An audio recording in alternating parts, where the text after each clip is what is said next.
What's up, everyone? Playoffs are here.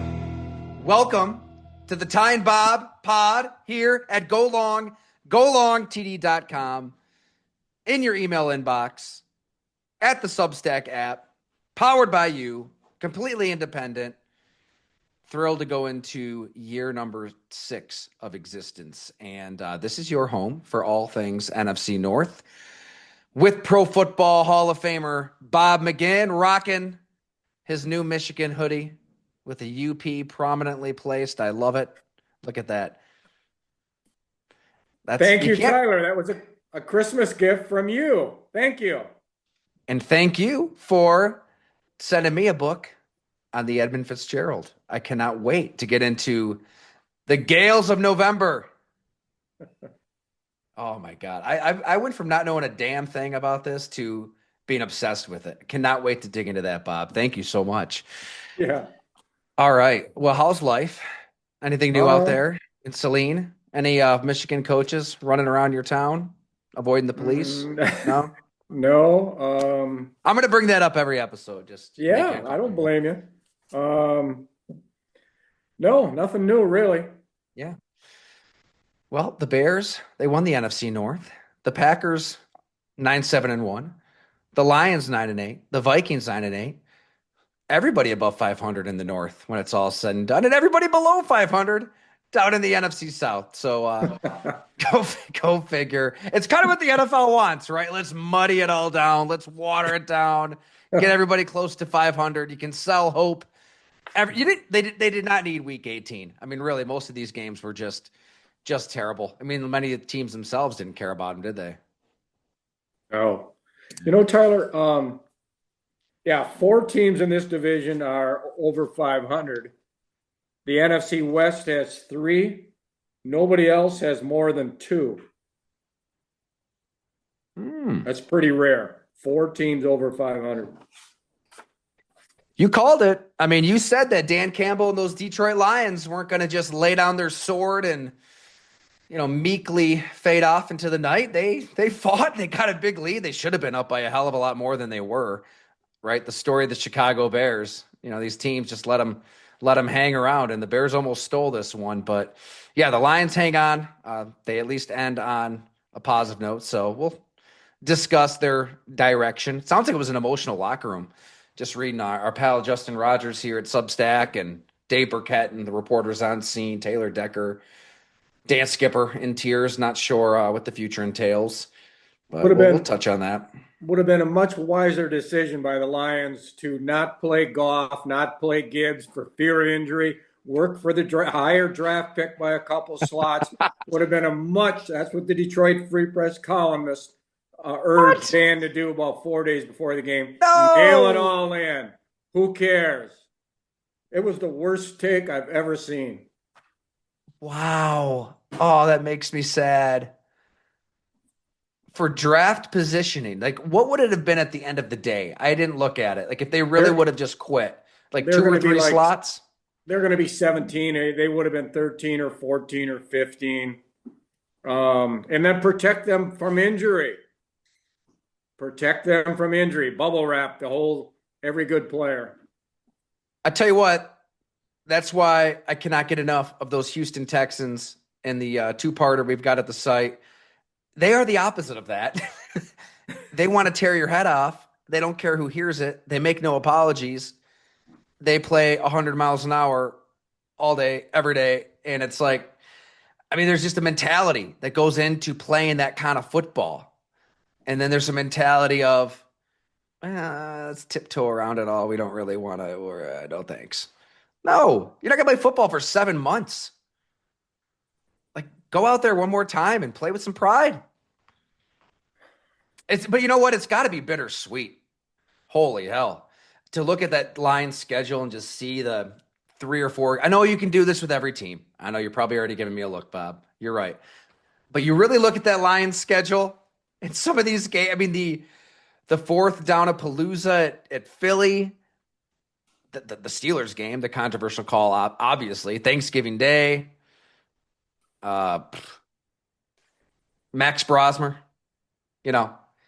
you could really point to 2 or 3 games easy that they could have won. Here, I got their schedule right here. I mean, they lost to Mr. Nine himself at home, JJ McCarthy. There's another one. I don't know. 9-8, and it easily could have been 11-12 wins, NFC North champs. Like, I get it. You can do that with anybody, but I was talking to somebody pretty high up in a front office who called this. This is before they even played the Bears. He's like, this is the greatest 8-8 team I've ever seen in my life. And they're at home. They're not in the 44% club in the postseason.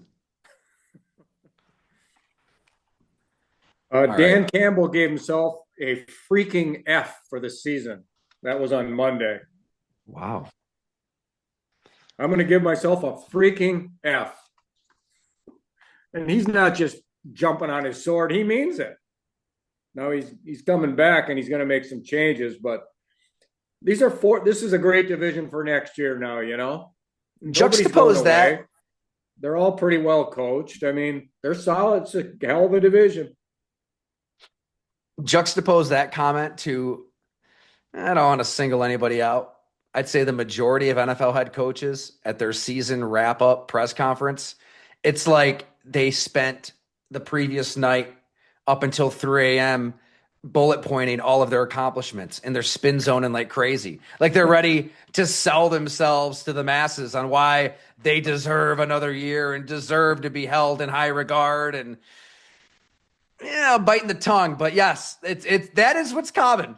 That is what's common. And it's not always false. I mean, Sean McDermott last year pointed out that he beat Super Bowl winning coaches and Sean Payton and John Harbaugh before losing to the Chiefs again. But I mean, everywhere it's like it's the other extreme. It's the LinkedIn profile rundown, and Dan Campbell's just giving himself an F. I love it. I know we're always like kissing his ass here on the pod. I don't even care. He's still the greatest coach in football, and we need that honesty. All right, but like nobody wants to hear us, cry about the Lions for 2 hours because there are 2 teams in the playoffs, and guess what? They play each other. As if there was any doubt, Bob, the Green Bay Packers are traveling back to Soldier Field. And I guess they still have some JV players out there, but they're going to be a little healthier this time around.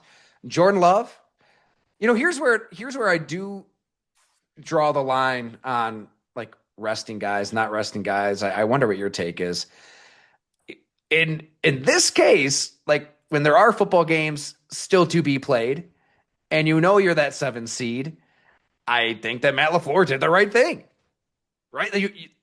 You don't want to go into another playoff game with the injuries that you had last year into Philadelphia.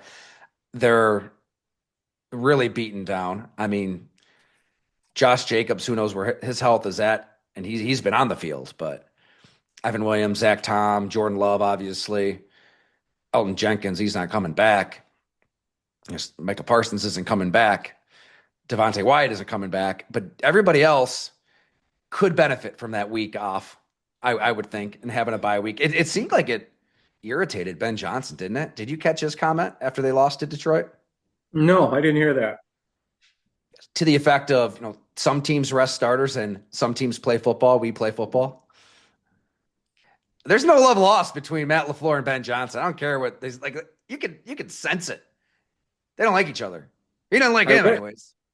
I read LaFleur's remarks, and he's worried that his decision won't backfire. You can see. I could just read his words and tell he's worried.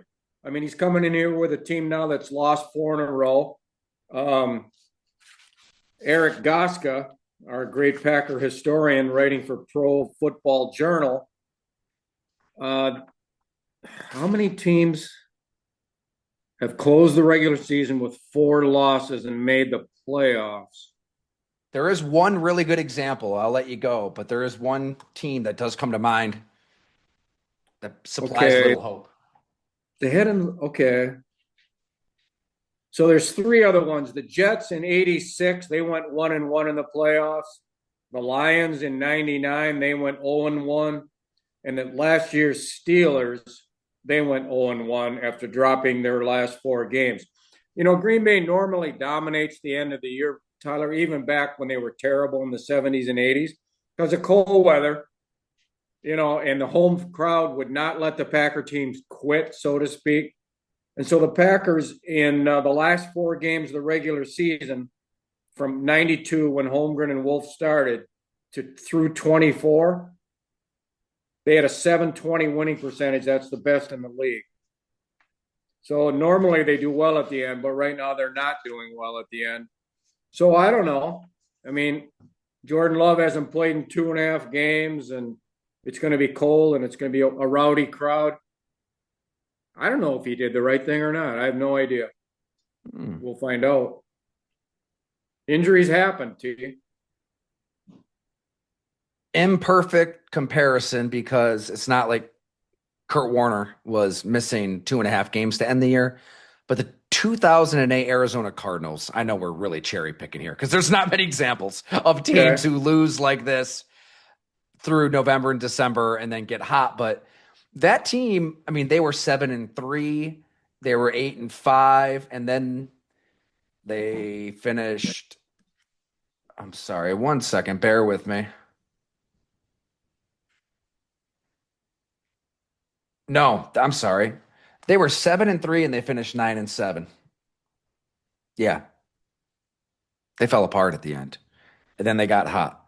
They beat Atlanta, Carolina, Philly, and they came within what, an inch, 2 inches on that Santonio Holmes touchdown for maybe winning a Super Bowl. So it can be done. Who's their head if man? got the quarterback. Ken Wisenhunt. Ken Wisenhunt, yeah.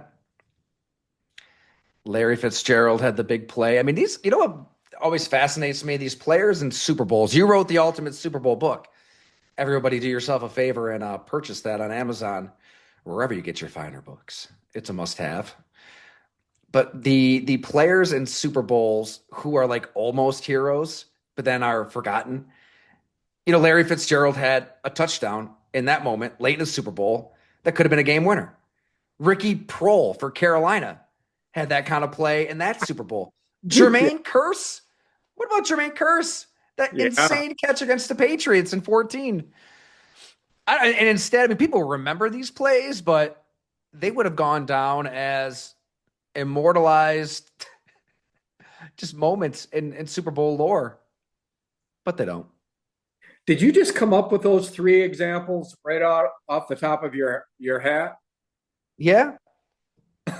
And I wrote the book. I can't remember any of that kind of stuff, Tyler. Well, as I wrote last week, I hope I have like half of your zest later in life doing this job. So I'm 38. Any first thoughts on the matchup before we review the games? And how do you want to break this pod down? I mean, I imagine we should really drive this thing forward more than look back. Yeah, but we're going to look at those 2 games. But, I mean, there's some young players we can discuss. All right, so these games probably come down to turnover differential. And in the 2 games, the Bears are +1. The Bears have 1 turnover against Green Bay. Green Bay has 2. Rushing yards, that's another key factor. Green Bay 309, the Bears 288. I looked at my notes from that game on December 7th at Green Bay, won by Green Bay. Parsons had 6 flushes. And I said, when he was out of the lineup, I just said he hit all their coverage deficiencies. That's in my notes. Watson killed Gardner Johnson. Is Gardner Johnson going to play? He's in concussion protocol. The key is for the Bears, they got to have Kyler Gordon on the field. Now he's going to resume practice. He hurt a groin in warm-ups in the game at Lambeau Field a month ago. They need him to play the slot, especially if Gardner Johnson's out. Otherwise, it's probably Jaylon Jones or Nick McLeod. So that's a factor. Watson killed Gardner Johnson in that first meeting. Remember Love throwing all those floaters and lobs with unerring accuracy? That was hurting the Bears big time. Valentine started in both games, really struggled at corner for Green Bay. Now are they going to go with Diggs? Diggs. We'll talk about that based on our first impressions of him. Anything more about Green Bay? Okay, then The Bears did not have Rome Odunze in either game. Will he play now with his foot injury? That could be important. Sounds Uh, like he will, by the way. you don't think so? No, it Oh, you sounds like he do. will. Caleb Oh, Williams had a presser shortly before we dinged record here and insinuated that Rome Odunze okay. will be back. Um, Rasheed Walker, the Packers left tackle. He had a terrible game in the first outing, came back and played pretty well in the second outing. Um, Belton, the Packers right guard, he really struggled in that first meeting as he got it in him. Riley, the big nose tackle, who's out now for the season with an Achilles. You know, he did a lot of good things in that in the first game. Now he's gone.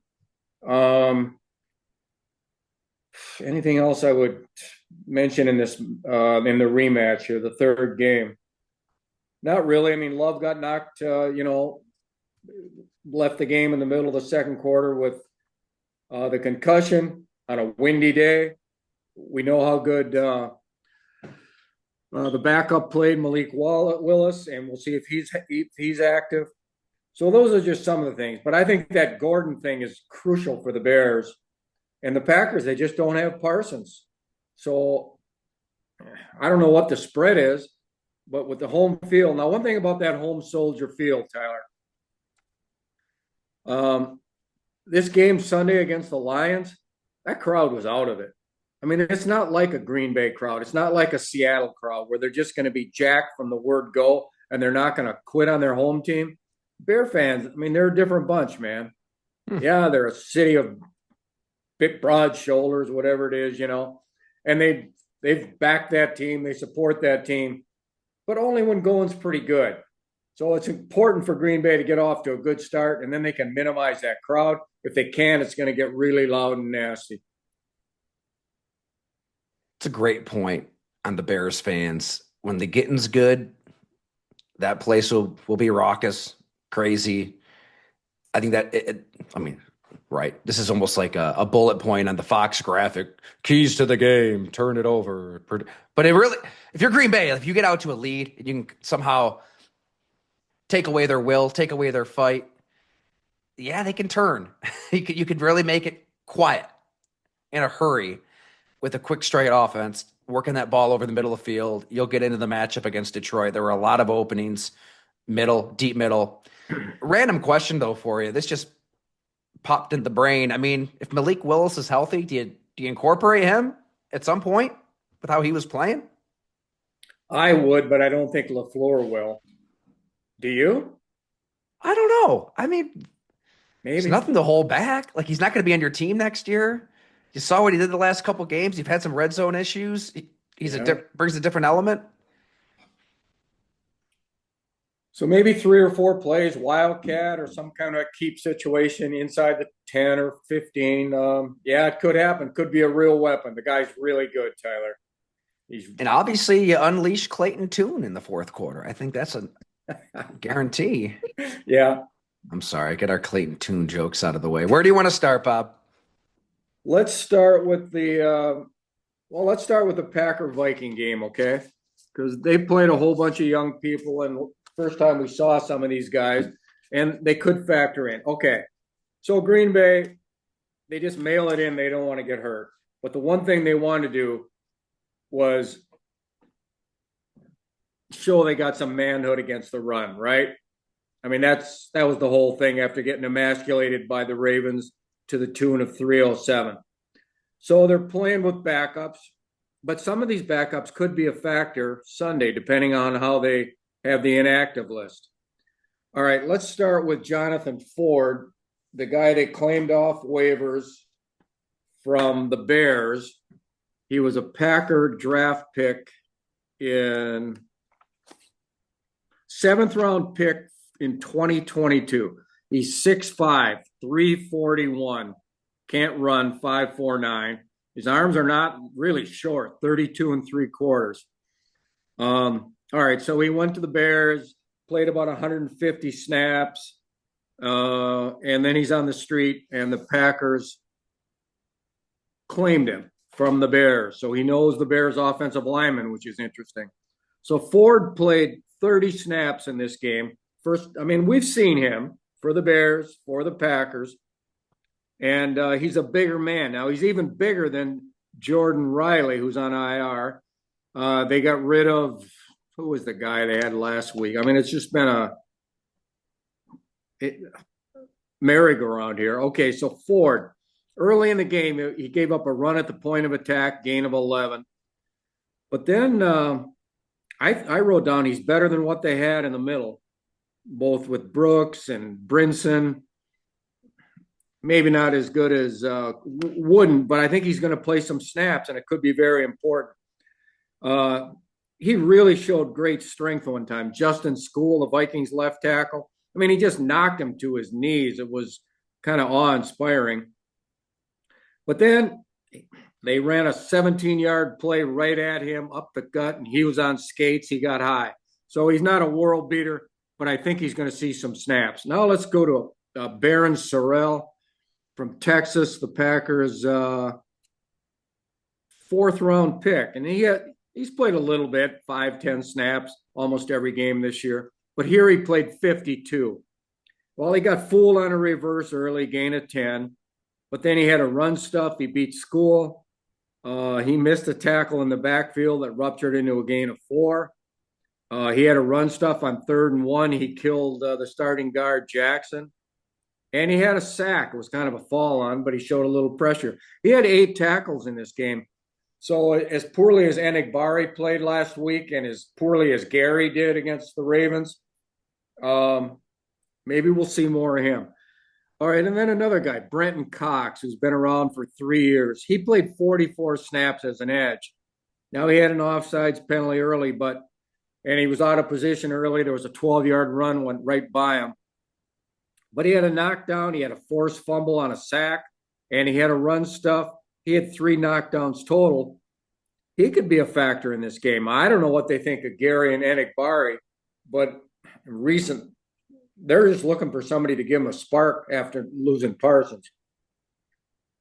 All right, Oliver, the 4th-round pick this year, he got hurt at the combine, torn hamstring.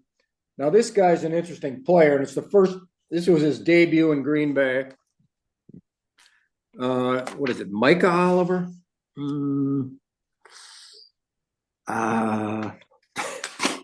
There were so many new players, Tyler. I can't remember his first name. All right, Colin. All right, so Colin is Colin Oliver, 159 overall, Oklahoma State. Okay.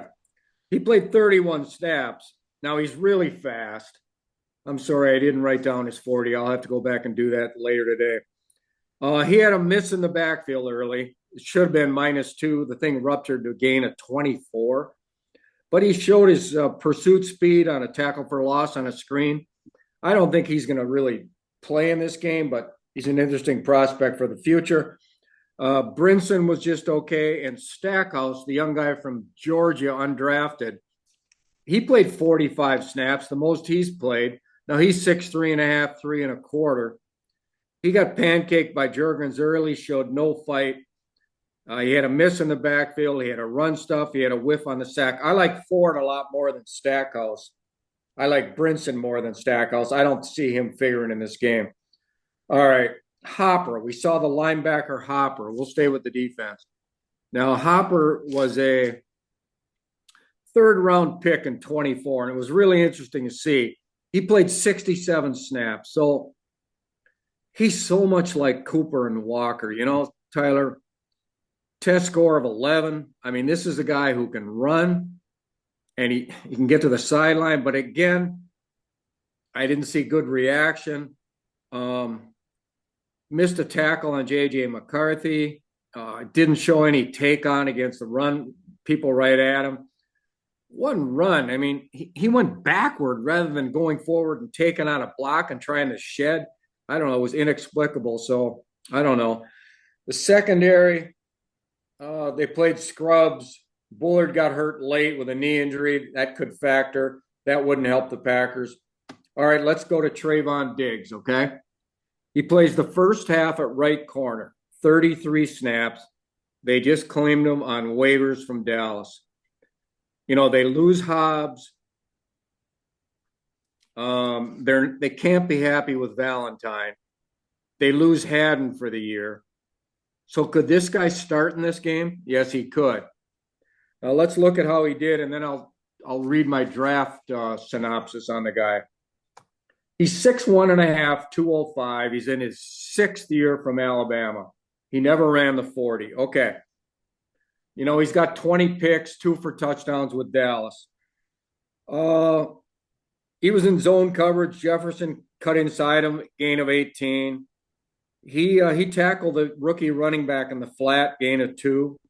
He showed nice coverage on that slant to Jefferson on 3rd and 6, broke it up. He played one half. So this guy, his last game with Dallas was on December 25. He played 8 games for Dallas this year. He started 64 of 67 games. Let's look what the scouts said about Trayvon Diggs. Can this guy help the Packers right now? All right, now this is six-year-old scouting report. He's a prototype man press corner. He has the things you can't teach: size, length, and he can run. His arms are 32 and 3/4. That was the best of the corners that year. You want him in the receiver's face, getting his hands on him early. He has a lot of upside. Another guy said he wouldn't run at the combine. Then this guy said, some people say he's a 4.55 guy, but I think he's a 4.65 guy. This kid has great ball skills, great body control, but you don't have a verified speed, and you see him grabbing when he doesn't need to grab. He had body fat of 10.2%, was the second highest of the top 10 corners. Guy says, I don't think he's lifted a finger since he's been there. Shows up on the field. He plays really loose and lazy. Gives up a lot of big plays because he doesn't focus. I think he's a complete prima donna. Another guy says, run support, you can forget it. He's one of those guys who finds every way out to get out of a tackle. He gets beat up on blocks, weak tackler, no mere ability, didn't run well, consistently beat. Wonder like a 15. So you can see he's got upside and he's got downsides too. He was erratic at Dallas. We all saw that over the years, but he was a big play guy. Are they going to go with this guy, someone who doesn't know the defense other than, just as a 7-year vet, try to learn and play? Well, I don't know, 6-year vet. I've seen stuff like this happen, but it's a bit of a risk. Okay, so that's it. Anything more on the D? No, that's it on the D. The special teams, Whalen was unreal, Tyler.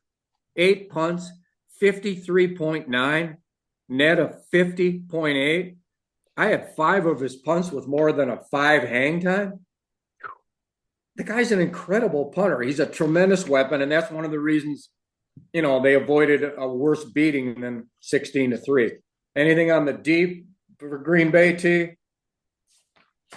Yeah, it's concerning whether you're facing a smash mouth rushing attack. I can't get the Bears Black Friday game out of my head and the way they just emasculated, speaking of that word, the Philadelphia Eagles, a defense that's been really good most of the season. It's going to be tough to stop that. And then you look at trotting out Diggs. I mean, his performance in Dallas was about as bad as it gets at the end. To be relying on that in the playoffs is quite daunting. So I don't know, it's about getting stops and stealing a possession or two. The Bears don't turn it over a lot. I think they will be going for it on 4th down with their defense and what they got going on. You could tell Ben Johnson immediately regretted not going for it on 4th and 5 late against Detroit. So I would anticipate in this wild card game, they roll the dice. And it's just about having the right play call, getting pressure in that moment. And I think that maybe that's what gives you a little hope if you're Green Bay. Hafley can scheme something up in that 4th down moment to steal a possession. That's probably the upside for Green Bay's defense right now. Mm-hmm. Yeah, they don't have their main man. The rush is going to be sketchy. The run defense is sketchy. Yeah, Hafley's got to manufacture something, right, Tyler? Yep, he does. And he did on that fourth and goal, right? Cox, I think it was. He was there at Caleb, and they had the miscommunication in the secondary. Yeah. With Nixon and Hobbs. So the call was right. You forced you forced the ball to come out quick, and you just botched it in the secondary, and you made a nice catch in the corner. So, yeah, be a lot of All points, right. I would think. There's really nothing that happened on offense that'll have a bearing on this game. But bear with me for the Packer fans. They might want to know about some of these guys in the future. First time we really saw Jacob Monk, the center, fifth round pick in 2024. Monk's the kid from, was it Duke, I believe? He showed some finish. I mean, I kind of liked the guy. He played 6 snaps the week before, and I didn't like it, his body. But when I really saw him play, I think he's all right. 6'3", 312, ran 505, 25 on the Wonderlic. Yeah, he had a half bad run. It looked like a missed assignment, but he made a great combo block, one and a gain of 11. He was moving people. He was able to reach and pancake one of the Viking DTs for a gain of 13. I kind of liked him. I mean, I'm not saying he's an NFL starter, but he's certainly deserving of being on a roster. And could he beat out Ryan next year if Ryan's back? I don't know. But if they like what they saw of Monk, they might go into next season thinking this guy at least could battle for a starting job, depending on Jenkins' recovery.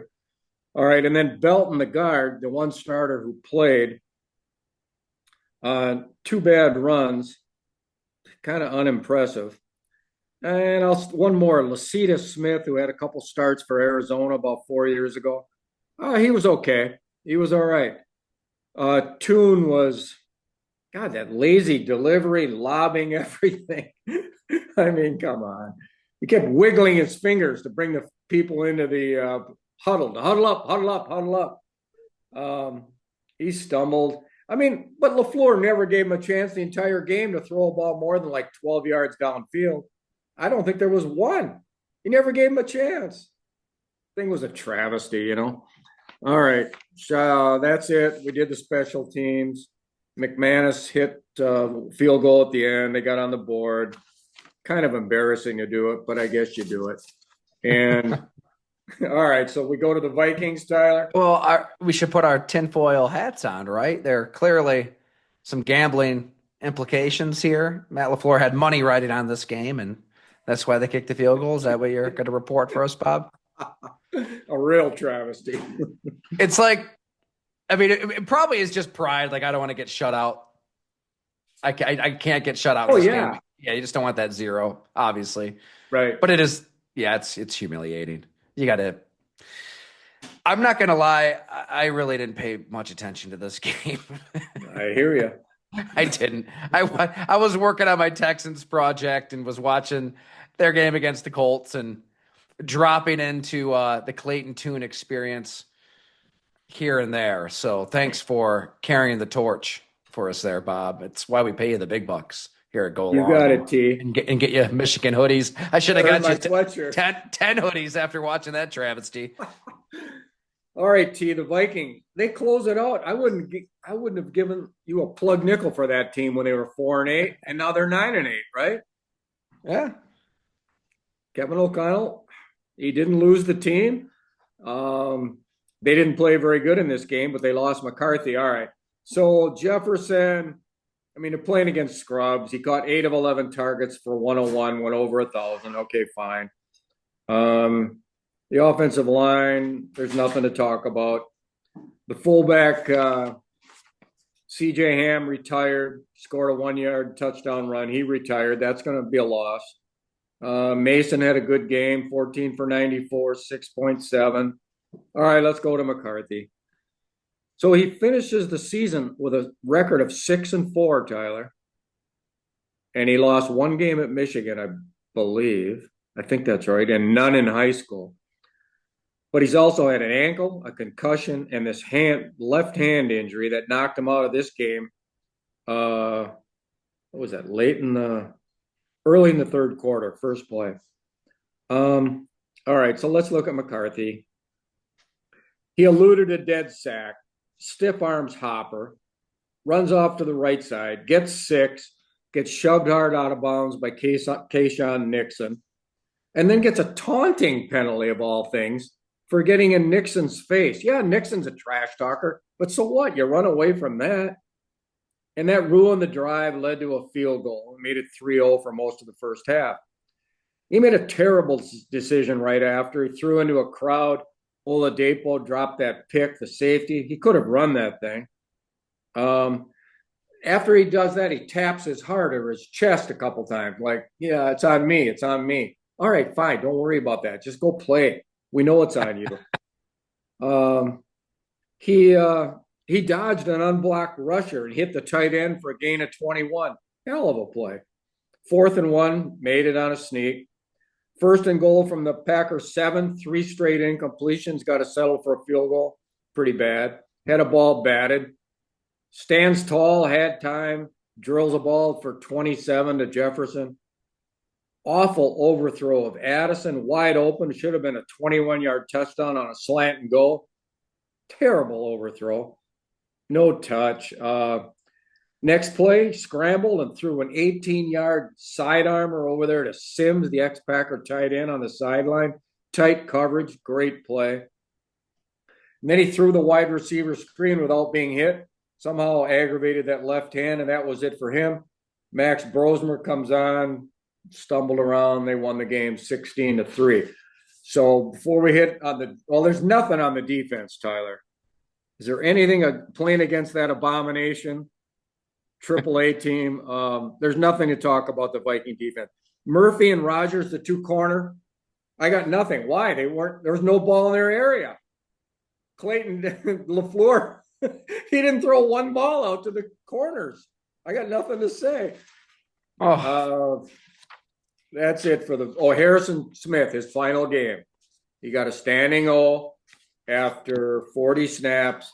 He played great in this 5-game winning streak. If Flores is back, they're really going to miss him. Yeah, that's it for the Vikes. One of the more enjoyable players I've talked to the last few years, Harrison Smith. Was he? Yeah. Oh, God. I think we caught up at joint practices in Cleveland for that feature a couple years ago. About those medieval torture devices he has at home to stretch all his limbs. And it's crazy that he's played this long as a Caucasian safety in the NFL. It really is. Any safety. Was he 35 years old? 36. 36. What am I thinking? I believe that's right. Hell of a career. Is he a Hall of Famer? 39 picks. Wonder how many Pro Bowls and All Pro. I'll tell you. I don't think he's a Hall of Famer, but I don't know. Harrison Smith. All right. Real quick. Yeah, he'll be 37 in February. 6-time Pro Bowler. Okay. 2-time All-Pro. 4th in the Defensive Player of the Year in 2017. 39 picks, 13 forced fumbles, 21 and a half sacks, 51 tackles for loss, almost 1,200 tackles. I don't know. The easy thing is to say yes, everybody should be in the Hall of Fame. I honestly don't know. I like him, so I hope so. Before we move off, a couple more from our friend and ex-colleague, Eric Goska. Oh, Eric. He always has some good nuggets for us. So the Pack are the 4th team in NFL history to head into the postseason on a 4-game or more losing streak. 4th team in history. You know, I told you what the other 3 did. All right, they had 12 yards in the first half. Eric said they amassed 12 for first half yards. That's the lowest total in the first half since 1953 against the Steelers. They got -7 passing, net passing, the fewest since it was -35 against the Bengals in 1976. And they had 1 first down passing, the fewest since 1991. Oh, man. Okay. Can we move off that game now, Tyler? Please, get the hell off it. All right. Let's start with the team that matters, the Bears, okay? All right, so, boy, Ben Johnson's got a poker face. doesn't he? You can't ever tell what he's thinking. I know. It's just wow. So they're down a whole bunch of starters, just like and okay, so let's look what they're doing. They need a Dunze. I mean,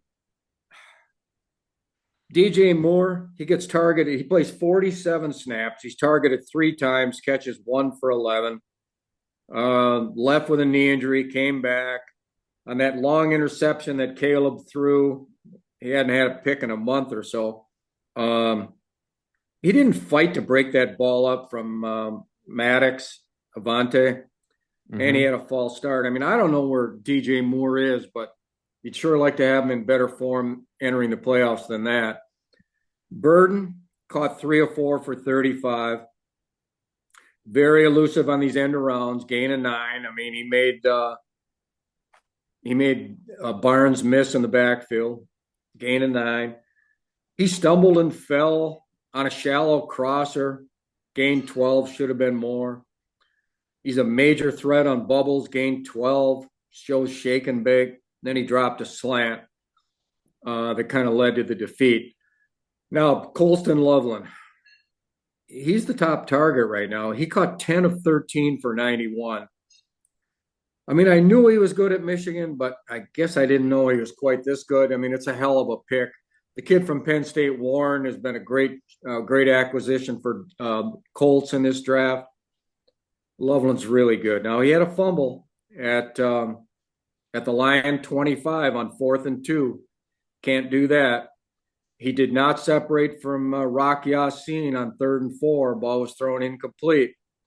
But he's got a great body, operates like a wideout, caught a very low ball. He cradled it for that 1-yard touchdown. He's really good. Komet, he had a good game, got a 2-pointer. He's playing well. Now the offensive line, no injuries. They're all in. Oh, no, excuse me. Ozzie Trapilo did not play. I don't know what he's got. They started Benedict. Benedict was okay. So I don't know if Trapilo plays or not. Benedict played okay, so that's not really a huge blow. The other 4 are more Well, important. didn't Caleb? He was really fixated on throwing to the other side of the field. It seemed when I looked at his throw To the chart. right? Yeah, Was he? which I mean, that could be an indictment. True, although most right-handers do prefer throwing to the right. Yeah, that's true, but it was pretty extreme. Okay. Wow, I didn't sense that. Okay. One thing about Joe Thuney, I mean, I use the word waist bender a lot. This guy's a classic knee bender, just what you want for an old lineman. I mean, man, his setup and pass pro, the knees are bent, run game, the same thing. He's just a hell of an athlete and a hell of a player. And he's been in all these playoff games. He's got 1 million playoff victories. Okay. Wright gave up a sack to Hutchinson in 3.7. Dahlman, he gave up a terrible flush to DJ Reader in the last couple minutes. That led to the intentional grounding by Caleb, which really led to the defeat. Reader doesn't have many big plays, but he made one there. Running backs, there's fine. There's no change. All right, let's go to Caleb. Held the ball 3.7 for a sack. Eluded a dead sack from Hutchinson. Ran right. Completed the ball. Went for -3, but at least he got something. Suffered a batted ball. On the roll threw a low ball to an open Jade Walker. Ball was incomplete. Poor throw on 3rd and 4 to Swift. It was behind him. I mean, the offense didn't do anything for 3 quarters, as you can sense by this description. Moore, I guess he was open. I guess the ball should have been thrown. It was a hell of a play by Maddox, and the ball was picked. He had ample time. He threw that 25-yard strike in the end zone for the touchdown. He's the Bears' all-time single season passing leader, passing your boy Eric Kramer and Jay Cutler. Eric Kramer was the team's all-time single. That's right. Williams fumbled a 1995. snap, but he had the presence of mind at the 1 to throw the ball incomplete and deep. It was a great, wow, that's a fast mind. A low arm angle, made some completion. His accuracy was improved down the stretch here. 2 point to Komet on the run right. It was a great get. Found him. At the end of the game now, he had another chance for fireworks.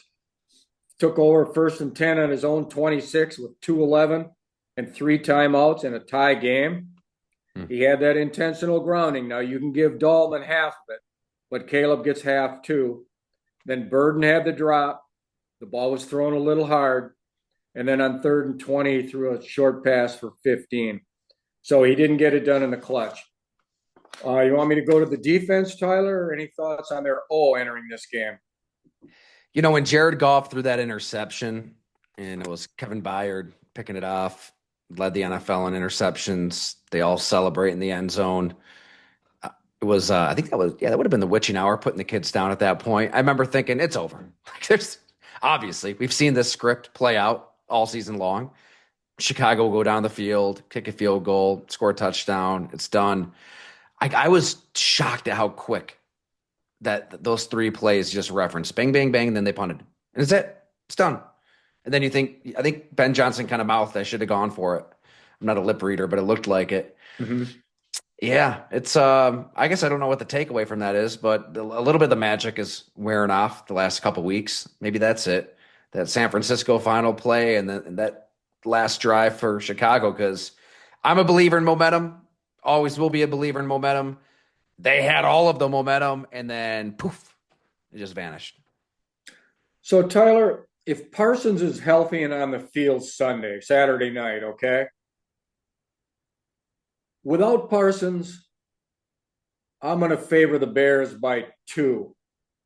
With Parsons, I'd favor Green Bay by 2. What do you think? We're jumping right into prognostications. I was going to put you on the spot later, but well, What do you think? First of all, to quote Mike Tomlin, if my aunt had, I'm sorry, I just butchered it. If my uncle had lady parts, she'd be my aunt. Was that what he said after the game? Did he? Yeah. Damn it. I wish it would have just rolled off my tongue. I should have rehearsed that one. Yeah. He was asked about if they would have made that kick. He just kind of smirked and had that one at the ready. God, he's got some great quotes. Can't quit Mike Tomlin for stuff like that. Yeah. But yeah, so I mean, Mike, he's not on the team, and I don't know, he ain't out there. Micah Parsons didn't swooping in with the cape. If he's out there, yeah, I think Green Bay wins. He is a top 5 defensive player in the game. But I mean, this just came out. Matt LaFleur just had a press conference while we were recording. Zach Tom's going to play. So this is the first time since the Chicago game and the first half of that Denver game when they had the big lead at Mile High. The first time since then, they're going to have Love, Jacobs, Tom, and Watson all on the field. And it's a bad Bears defense that forces turnovers, give them that, but they don't get a lot of pressure. There's plays to be made down the field. I think it's a big play league. I think even if you want to string those 17 play drives together like they did at Lambeau, give me the quick strike offense. I like Green Bay, but it's going to be close. It is. It's going to be another pulsating type of finish, one way or another, for both teams. Well said, T. All right, let's go to the Bear defense. Anything happen here? 3 knockdowns for Gervon Dexter.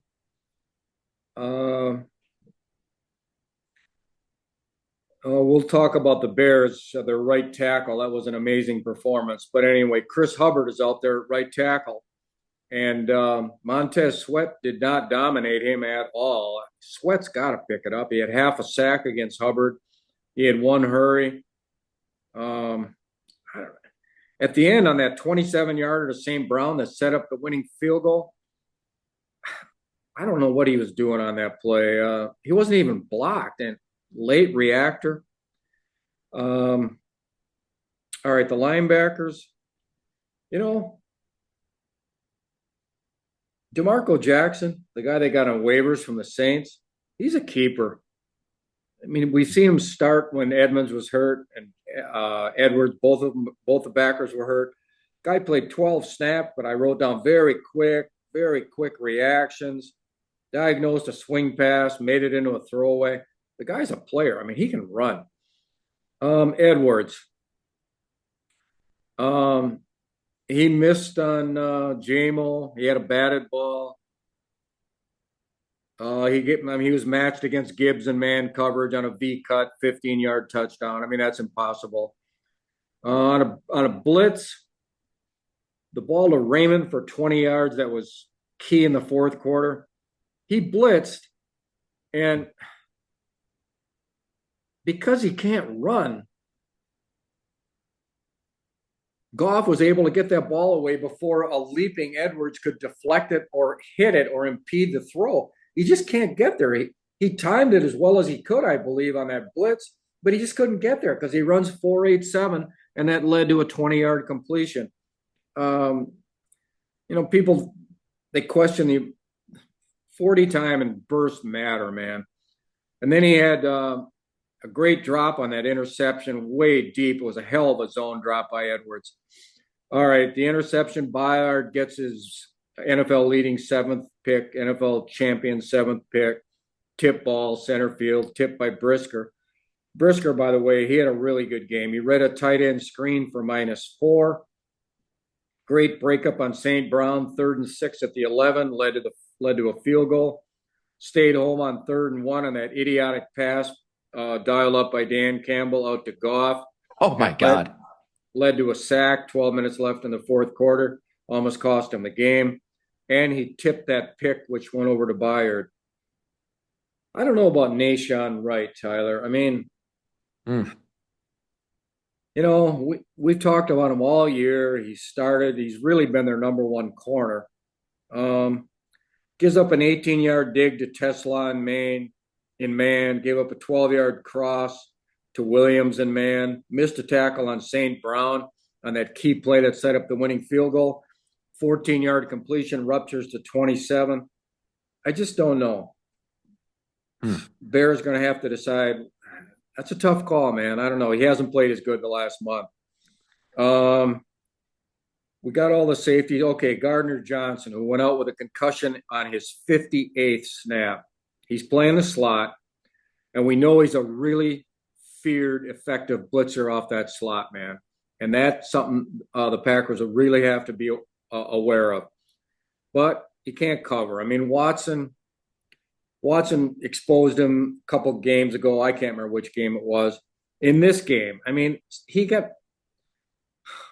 Dennis Allen played some man, a lot more man than usual, and he kept having Gardner Johnson manned up against St. Brown. 3rd and 9 man into St. Brown, gain of 13. 3rd and 7 out to St. Brown, gain of 11. These are with Gardner Johnson in coverage. Over to St. Brown, gain of 12. Corey Raymond killed him on an inside release, gain of 24. I mean, that's 4 massive plays that Gardner Johnson gave up. They've got to have Kyler Gordon back in this game. If they do, they're good. Kyler Gordon is probably a top 5 nickel. He can cover, man. He can play outside. He has played outside. He's man cover. He's physical. He's a hell of a DB. Whether this groin will hold, I don't know. And then the Bear special teams. Taylor had 4 punts, 36-3 net, not very good. Hang was okay, 4-4-6. At the end, with 1:50 left, when he really needed something, he needed better than 46 yards, 4.25, 32 net. That didn't get it done. All right, that's it for the Bears, Tyler. That Nahshon Wright debate is interesting. A player like that, where you've got deficiencies, clearly. But I hear his name, and I just think of all the plays that have changed games. Like Jalen Hurts on the tush push. He's the one that tore the ball out, right? Like Philly's going in. They've got the momentum. Yeah. They're going to take a lead. They're going to win that game. And he changes that game. It's a game of turnovers. Here in Buffalo, I don't think this run defense is going to stop anybody. But that's why I love what Brandon Beane did, drafting 5 defensive players in a row, signing a bunch of guys, getting some new blood in there. Getting the postseason, it's about turnovers. You mentioned, is it 2-1 is the differential here. Green Bay, Chicago. It's anything that kind of leads to that. Give me that player on the field. I I want to live dangerously like Austin Powers. All right. Give me Nashawn Wright. Yeah. Who did that player be for Green Bay? I guess it's Trevon Diggs. He's created some turnovers in his Yeah. day. He's given up a lot of big plays. I don't know. It's an interesting debate, that I'm sure all of these coaches are handling as they figure out their lineup.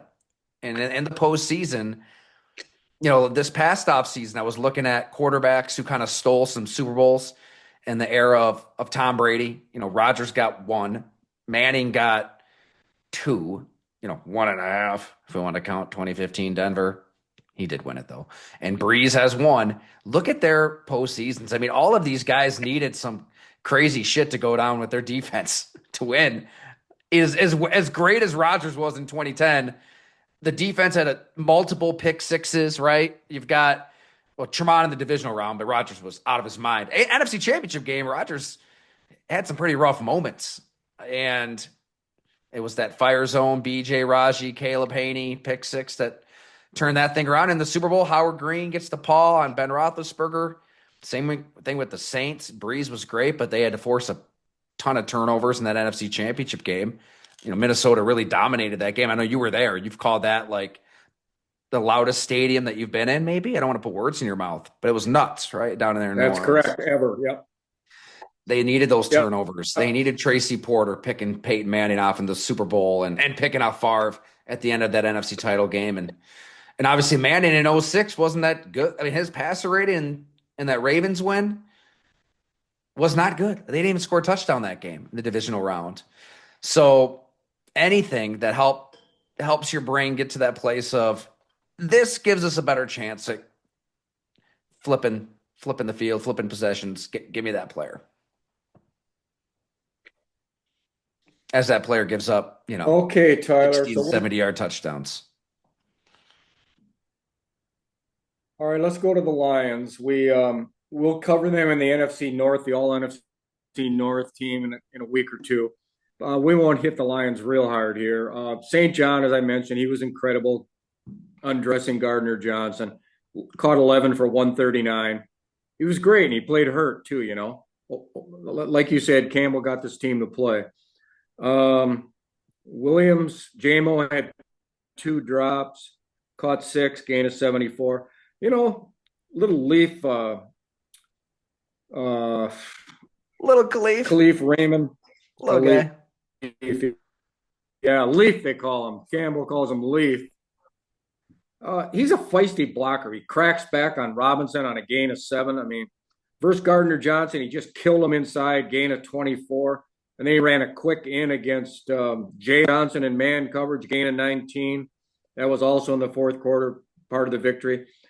All right, the O-line, Glasgow and Decker both play. Decker's pondering retirement now. He said that a month ago to Dave Burkett, and he said it Monday in the locker room. Boy, could this be another Ragnow? I mean, they got to know before May. And if they lose Decker, who had a pretty darn good year, boy, that's a tremendous blow. Now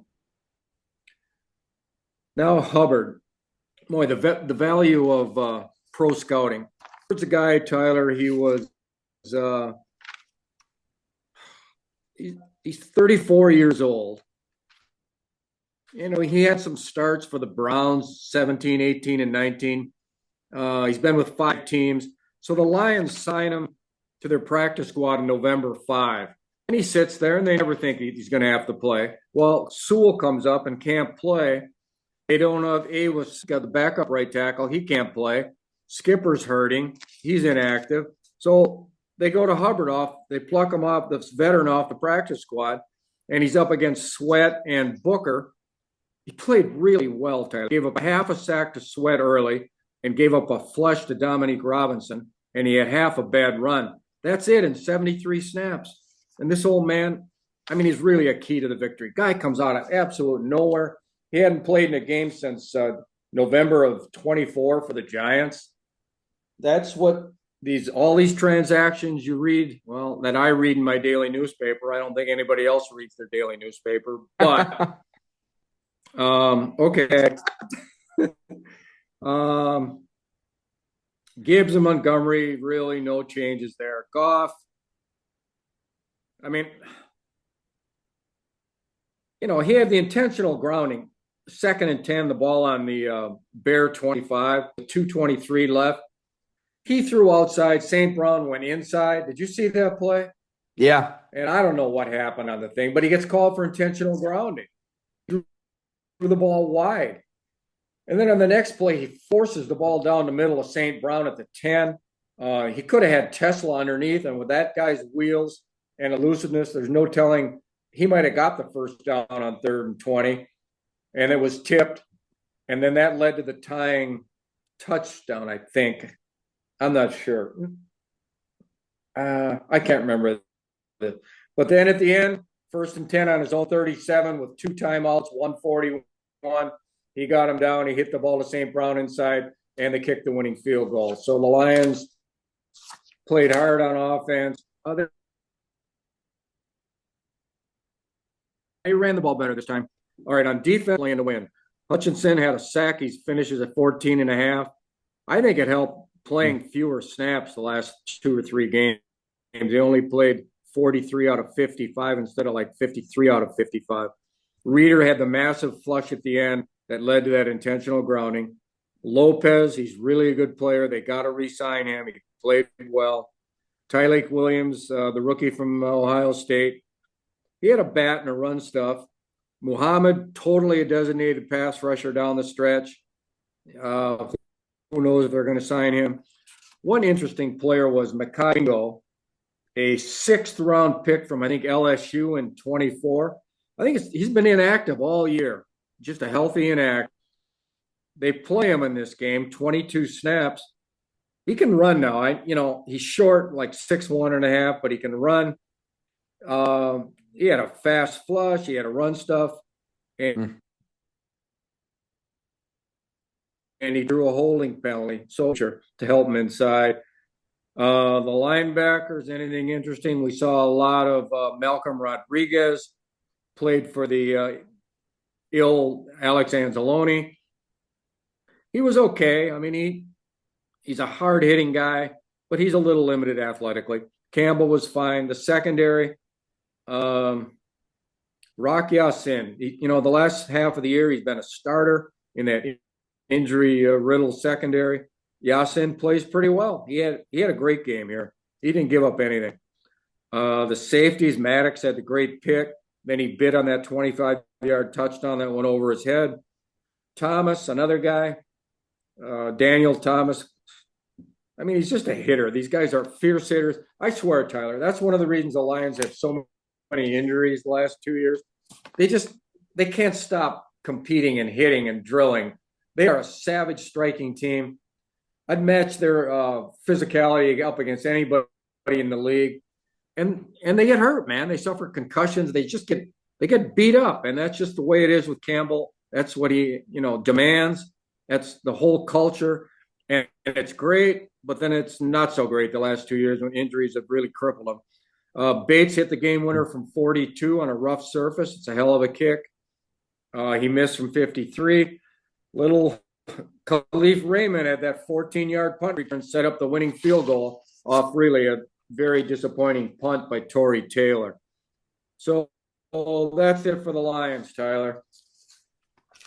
It's a fascinating debate on hitting, physicality, and I think it comes back to practices.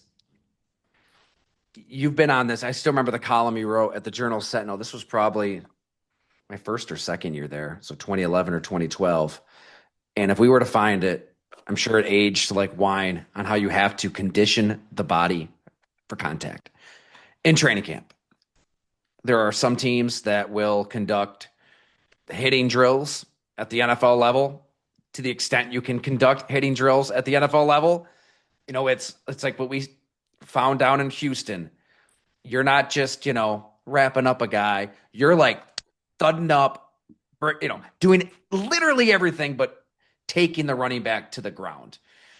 So it's like implanting in your mind, like we're getting a stop, we're getting a stop, we're getting a stop. That's what Matt Burke, the defensive coordinator, said. And they practice hard. And if you don't practice hard, D'Amico Ryans calls your ass out in front of the whole team and says, "Look at this play, look at this guy half-assing. If that's what you're about, you're out."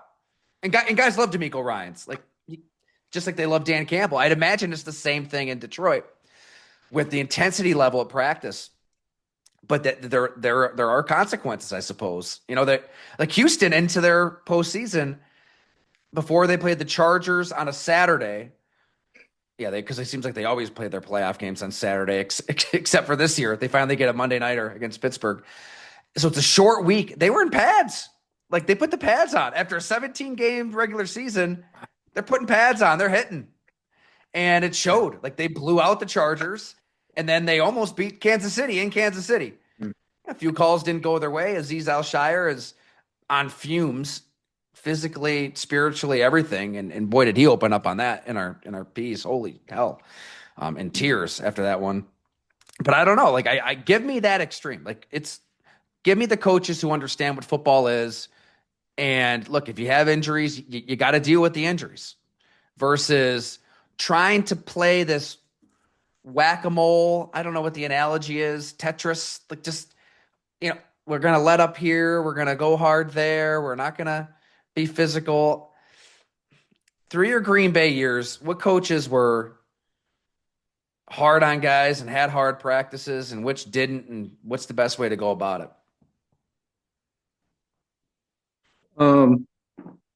So my first full-time guy that I covered full-time on the beat was Forrest Gregg. He had pads on Friday almost the entire season. Pads on Friday, goal line, running red zone stuff, goal line. I think it was ones against twos. Yeah, I don't think it was one-on-one, but it was hard hitting. I couldn't believe it. This is 24 hours, 48 hours before kickoff, man. Lindy and Funny ran hard practices. And then it started to change with Mike Holmgren, and then just lesser as, rules changed and fewer practices. And so it just changed. But yeah, I mean, within Fani, I remember, I think 15 or 16 consecutive days in training camp, 2 days in pads straight, no day off. That's before CBAs. That's in the late 80s. Yeah. I don't know why. I thought I remembered Spoon sharing a story about Mike Holmgren having some hard practices. And I know he's a West Coast, San Francisco, offensive minded, all of that, but didn't he have some harder practices in there? Wouldn't he like lay down the law from time to time? Oh, he blew his stack periodically. He had a massive temper, and when he didn't like something on the off, he just blew. And he didn't care how many fans were around at training camp or anything, man. He just was screaming, just red face, and that 6'5" frame of his. He just went off, and this would happen training camp once every 3 weeks. And during the regular season, a lot of those practices were open to us at that point, maybe once a month or 6 weeks. Yeah, he would blow, volcanic. We've kind of been previewing this wild card game throughout the pod, but any other points that we should hit on into this?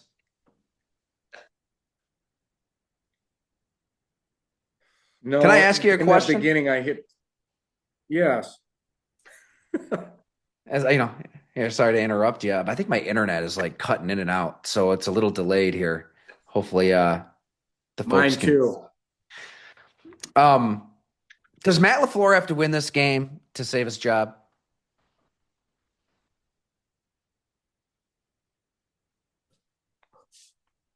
I would say no, but I don't know. I have no information on that, so I don't know, but I would say no. That's where I'm at too. Ed Policy publicly, I suppose he does the same thing that Mark Murphy did on the team website, taking questions and said all the things he's got to say, supporting him. But I think it's real. Yeah.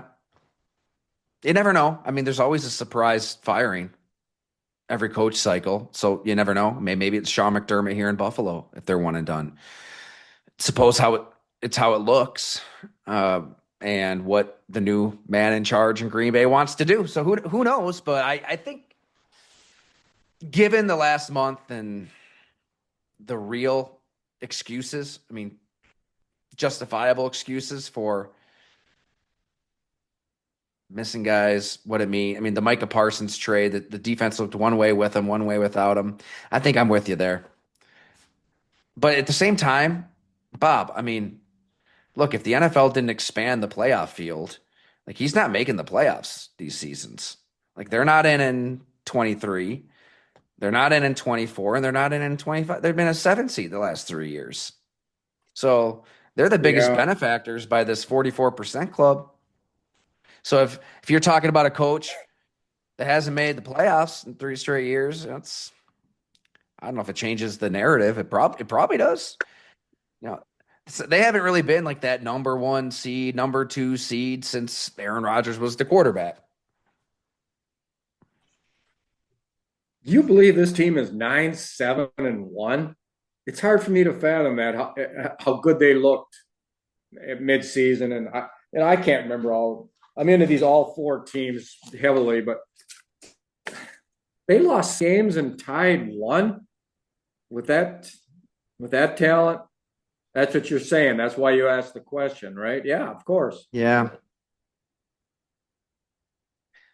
I feel like Brian Gutekunst has done enough assembling talent because you know how I feel about Jordan Love and those receivers for this to be a team that's competing for Super Bowls right now.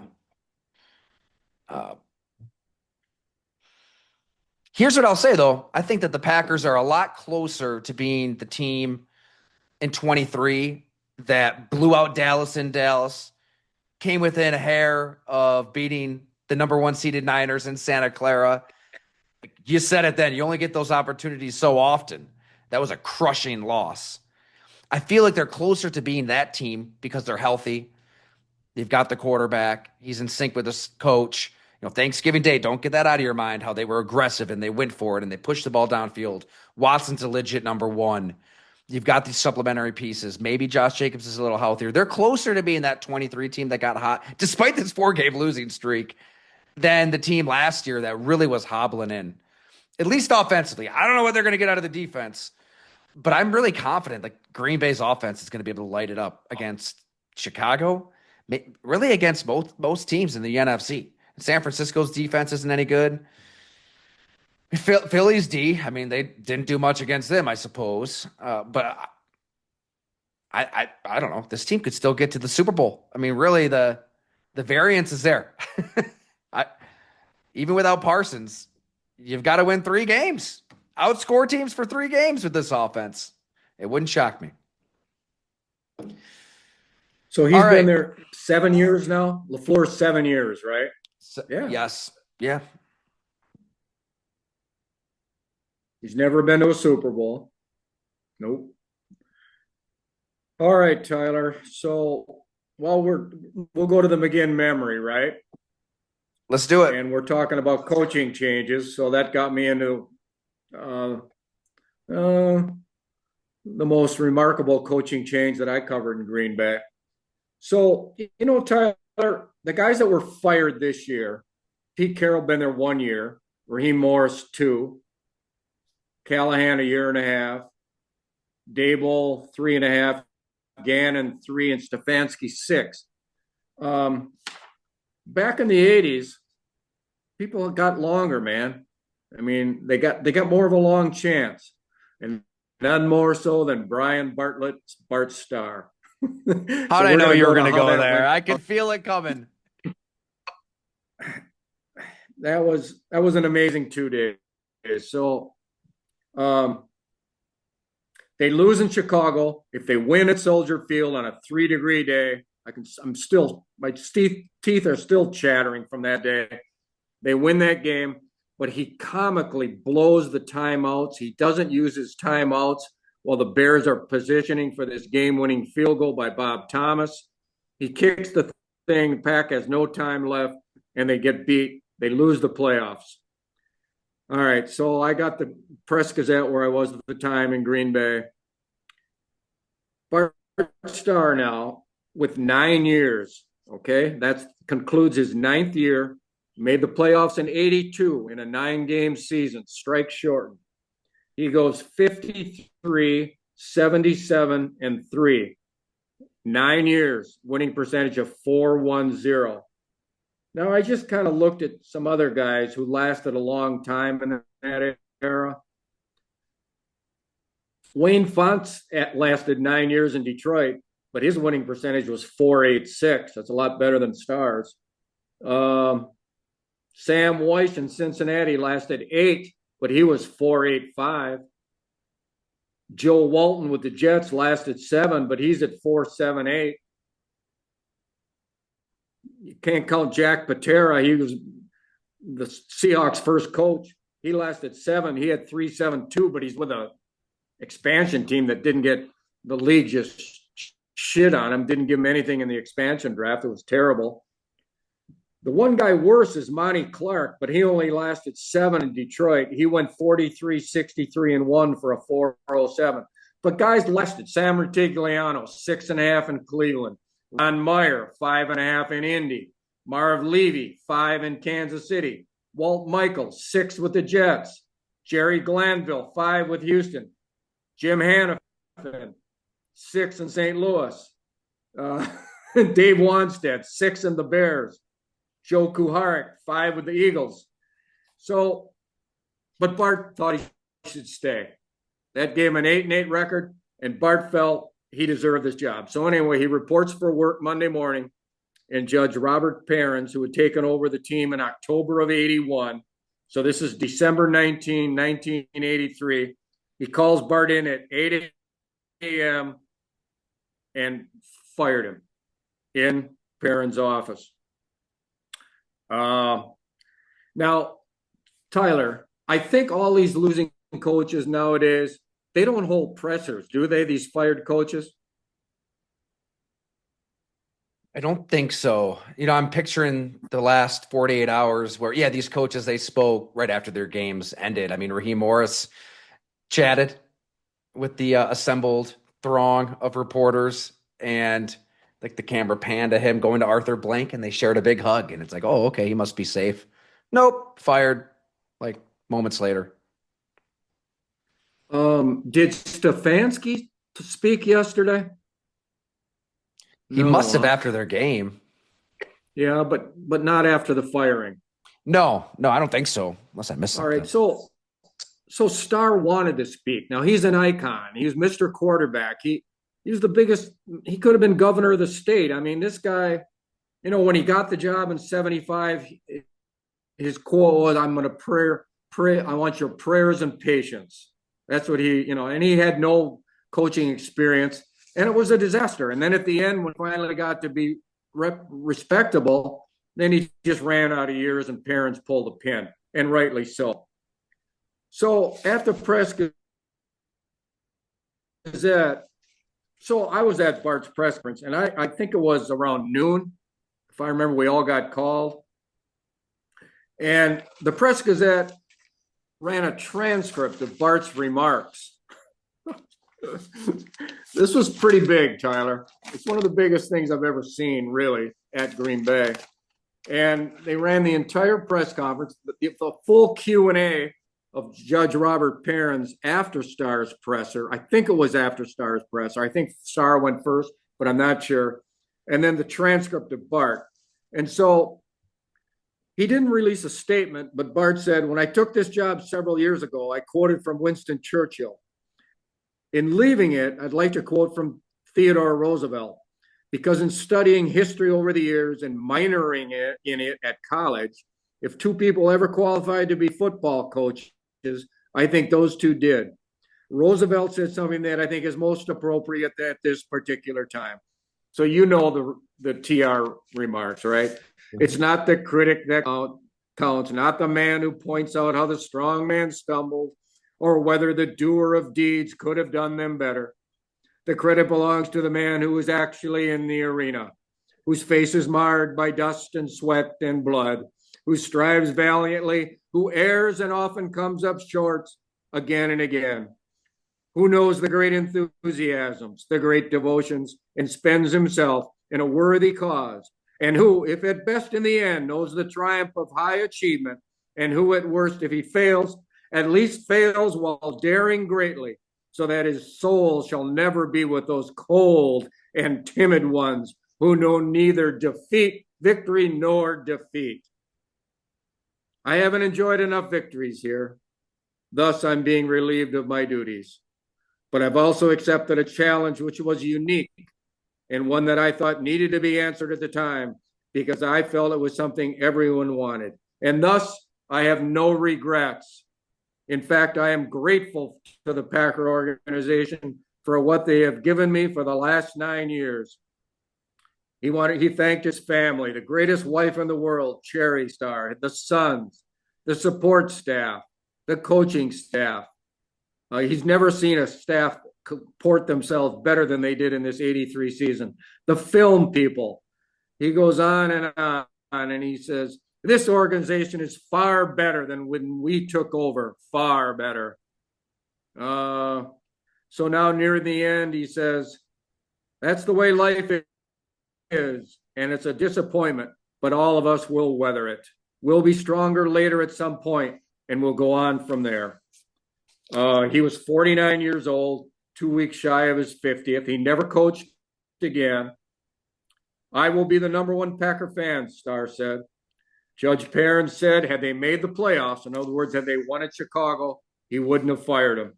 That was the main takeaway from Perrin's. Whether I like to do it or not is another thing. In this kind of a decision, much like if you are sitting as a judge, there are many things you might not like to do, but you've got to do them. You have to be set and you have to be decisive. He then was asked, was last night a sleepless night for you? No, not until 6 this morning. Bart epitomizes the Green Bay Packers, and he's got a great Packer image. Of course, that made it difficult. Now, we had about 6 people at the Press Gazette, all hands on deck writing stories, and I want to read some of the reaction. I mean, all these people made themselves available to us. I mean, Tom Landry, I got him on the phone, Mike Ditka, George Young. I mean, just everybody wanted to weigh in on the firing of this icon. You're just getting people on the phone all day long. And Howard Cosell, on his radio show this morning, said the dismissal of Starr, quote, was a mistake. Bart did his TV show, hosted by Gary Knaffel. He did it that night, and we monitored that, the final Bart Starr show on Channel 2. Gary Knaffel, his former teammate. On the James Lofton show that night on Channel 26, James had his own show. He said the Packers have seen an era that will never come again. He put a lot of class into this organization. Frank Gifford on Monday Night Football erroneously told the national audience that Starr resigned. In closing, Gary Knaffel said of his friend, the Green Bay Packers will be here a long time. Gonna have another coach, but they'll never have another guy like you with class. Greg Cook, the tackle, he blasted the Packer board. A bunch we of gotta get people him on me, still. Oh, we gotta find him for the pod. probably played grade school or high school football and think they know everything about the game. He said Starr got shafted. So he never coached again. I'll never forget that day. Assistant coaches, everybody talking. Ditka said, now he came to hate Forrest Gregg, obviously his successor. Ditka said the Packer organization made it up, said Iron Mike at a press conference. They anticipated before the season they would be in the playoffs. And in this topsy-turvy business, that's not always the case. Unfortunately, they won't get a man to fill his shoes with as much class and character. All right. So that was it. It was handled a little bit differently than it does nowadays. 9 years. He thought he got a raw deal. Tyler, he did not get a raw deal. and they moved on. And we got 6 down right now. But who knows? Like you mentioned, what happens to McDermott? What happens to John Harbaugh, Matt LaFleur, Todd Bowles, Mike McDaniel still could go. Aaron Glenn maybe still could go. There's still going to be action on the firing front. And these guys have, well, some have been on there a long time, been to Super Bowls, but Stars teams, didn't do jack. Let's face it. 9 years. And he thought he got a raw deal. So that's incredible, Bob. Thanks for dissecting it all. And I was just looking at that game on YouTube. Everything's on YouTube. I love it. You can see the breath out of Jim McMahon's mouth, like with each cadence as it zooms in. -17 wind chill on Pro Football Reference. It says it was 1 degree, -17 wind chill. And I've talked to Lynn Dickey in the past, and he to this day, I'm trying to remember. I'm paraphrasing. He felt so bad about that game, and now I see why. It was 10 of 30 with 4 picks. I mean, he loved Bart Starr. Obviously, felt they should have stuck with Bart Starr. He did not like Forrest Gregg. Like offensively, they felt they had a good thing cooking that year, and they were building something. But then you look at it; it's a decade almost with a coach. It's unheard of to get that much time. But, I sat down with Bart Starr down in Alabama for that feature at the Journal-Sentinel. This was in... Yes. When was this? September. The story ran in September of 2013. So it would have been the summer before that. And, boy, Bart was really open on that coaching experience. So this is from my story. I wrote, "Yet the coach on the field was never meant for the sideline. The cunning wit that led to a 94, 57, and 6 record never translated as a coach. Starr went 52, 76, and 3. It's in the regular season as a head coach of the Green Bay Packers from 1975 to 83. It's the one hole, the one flaw in his legacy. Today, Starr says he was talked into accepting the job when he knew he wasn't ready. Quote, it was a mistake, and I almost knew it from the start. I didn't have the guts to say no. I hadn't trained to be a coach. That takes great training. Being an assistant under a Coach Lombardi or a Tom Landry or whoever, that prepares you to do a better job when you become a coach. I hadn't received that training. It showed." End quote. No, the legend didn't grow beyond the 60s, but as a player, teammates. Okay, then I keep going as a player. But that's pretty telling, isn't it? He just admitted he should have never been a coach in the first place. And Tyler, not only was he coach, he was general manager. They gave him the whole enchilada. And he was stripped of that after his 6th year. But all those years, he had a fine personnel guy in Dick Cork. And he just would not. He went over their heads, over the scouting staff's heads, and he sided with his assistant coaches and their evals of draft picks. And it just decimated the organization. They could have had Ronnie Lott, Joe Montana. I mean, you know what's crazy? As much as we think things change, they really don't. So that's 1983. Right now it's 2026. Maybe I come to eat these words, Bob, but do you see what the Atlanta Falcons are doing? Bringing in Matt Ryan to just run everything. It's not official yet, but they basically created a position for Matt Ryan, and now they're interviewing him for this position that they created for Matt Ryan, president of the whole shebang. If I guess, you bring in a GM and a coach and they're going to report to him, but so it's not like Matt Ryan's going to be on the sideline coaching. And sometimes this works out. Sometimes former players are able to run the show and do a great job, but I don't know. I feel like if we were really to run the sabermetrics on this all, they're very different jobs. Coaching is one job. Playing football is one job. Being a GM is one job.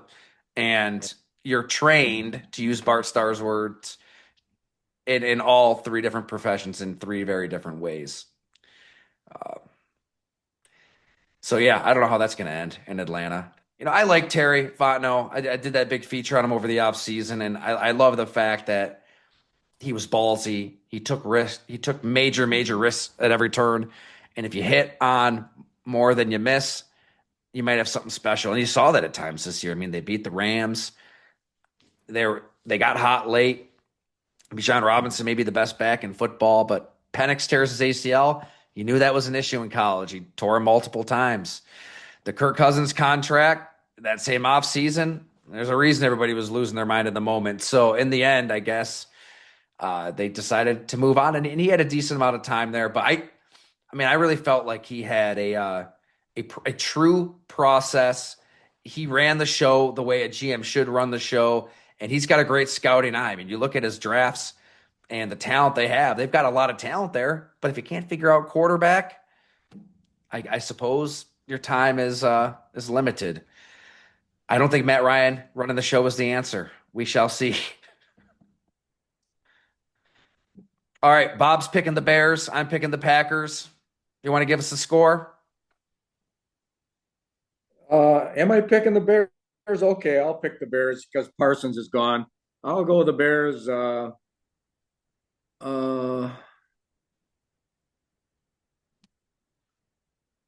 17-13, Bears.